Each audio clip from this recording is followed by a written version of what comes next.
talking to the Spectrum gatekeeper, colour clash. At the time when you was experiencing it, we weren't at school going, look at the colour clash on my games. You just were. You just lived. You just gamed. Do you know what I'm saying? No, neither do I. The point I'm making is, colour clash. You kind of had to be there at the time to understand how insignificant it was when you played your games. Do you know what I mean? Welcome to episode 2 of Remembering the Spectrum. I was just sitting thinking. I was actually thinking about the Atari ST. Now, my mate at school, Martin, had one. And it was a fighting game, and I still can't find it. All I remember is some guy in a bow in a black tie and glasses, and he used to have a special move, and he used to go, sorry about that, or something like that. And the reason I'm thinking about the Atari ST is because me and him always used to argue about, believe it or not, I actually argued the Spectrum having better graphics than the Atari ST, which is absolutely insane. But as a kid, you argue the points. And I'm thinking to myself, Dan, you tubby, picky-haired afro little boy, how did you get away with that at the time? I tell you how I got away with it, confidence.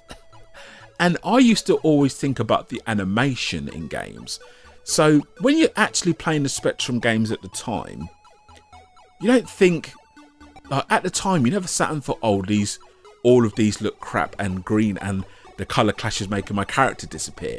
You just enjoyed it. And graphically for me, I think of games like, you know those series of games, I can't remember the name of the guy who created them, but like Trapdoor, Gregory Loses His Clock, Flunky, those were like top tier, Popeye, those were top tier graphics. And then there was a range of those 3D isometric Spectrum games, Head Over Heels, Batman, and the graphics on them all looked bloody brilliant. And I'd argue that at the time, but Colour Clash, I never thought about it. It's only afterwards, it's only sort of going back when I used to think about Colour Clash, because the Spectrum become uncool for me, if I'm being honest, just if I'm sitting thinking about it. Probably when I was around like 14 or so. So I got the Spectrum when I was like 8 or 9. Played it for all those years, got so many games every week. Like I said in my other Spectrum, remembering the Spectrum episode, so many freaking games. Because they were at a cheaper price, I got so many games, built up a massive collection. But then once I got my eyes on the Master System and the Mega Drive in particular, I kind of looked down on the Spectrum. I never really looked back on it, really, only until I started to get those nostalgic feelings sort of in my mid to late 20s for school. Do you know what I mean? And that's how it was as a Spectrum gamer. You didn't think about colour clash. You just sort of played the games. But like I said, I would argue the corner for the Spectrum. It was just bonkers. I actually had the gall, the barefaced cheek to do that. And a couple of people have said, oh, the Commodore 64, you must have, should have sold your Spectrum for a Commodore 64 since doing this channel. I didn't know anybody at school who had a Commodore 64. I knew some who had Amstrads, and I knew some who had Atari STs, but I didn't, not saying it, obviously they were around, weren't they? But I didn't personally know anybody in my school who had a Commodore 64. But it just, I don't know, it just gets me thinking, like, would we, sort of like when people who never experienced the Spectrum go back and play it now, let's be honest, they're going to look at it and think the visuals on this aren't great, most of them, right? And it gets me thinking, us specky lot, we fucking love it. We bloody love this. But if we didn't have the nostalgia attached to it, if we stripped that away and it was just playing it as a system, would we still enjoy it as much? And I think it's a combination of both elements. Is the nostalgia, because in many cases the graphics are a little bit pants, but it's also the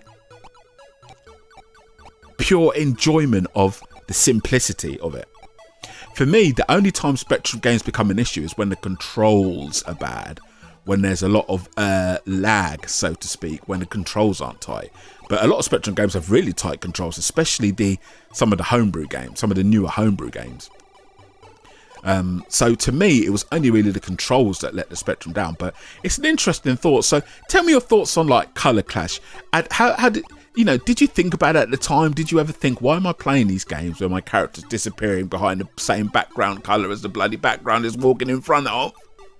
Or did you not even think about that at the time? Can you remember? Take your mind back. And again, I'm not talking about people who are new to the Spectrum going looking at it now, because you're not going to have that perspective of that. When we were playing the Spectrum, that's all we knew. Do you know what I mean? Now you know everything else. Like, I'm playing Assassin's Creed Shadows, PlayStation 5 Pro. Absolutely gorgeous game. Gorgeous looking game. And then you go back to playing the Spectrum. Was I playing CJ? I've got the footage up now. Just randomly playing CJ. And I'm like, yeah, man. This is a difference in graphics. Do you know what I'm saying? But to me, it still looks good, CJ. Like, it's not smooth, but the sprites are chunky. I like the artwork. Do you know what I'm saying? I don't know, man. I'm just listening. I'm babbling. I'm just remembering the Spectrum. Let me know your thoughts on color clash. Let me know your thoughts on whether you would still enjoy the Spectrum's visuals, and overall, if there was no nostalgia tied to it. Perhaps that's the same with all retro consoles. I don't know. Let me know your thoughts, right? I'm out of it. If you enjoyed the content, click the like button, share it, subscribe if you're new. Be easy, behave yourself. See you later.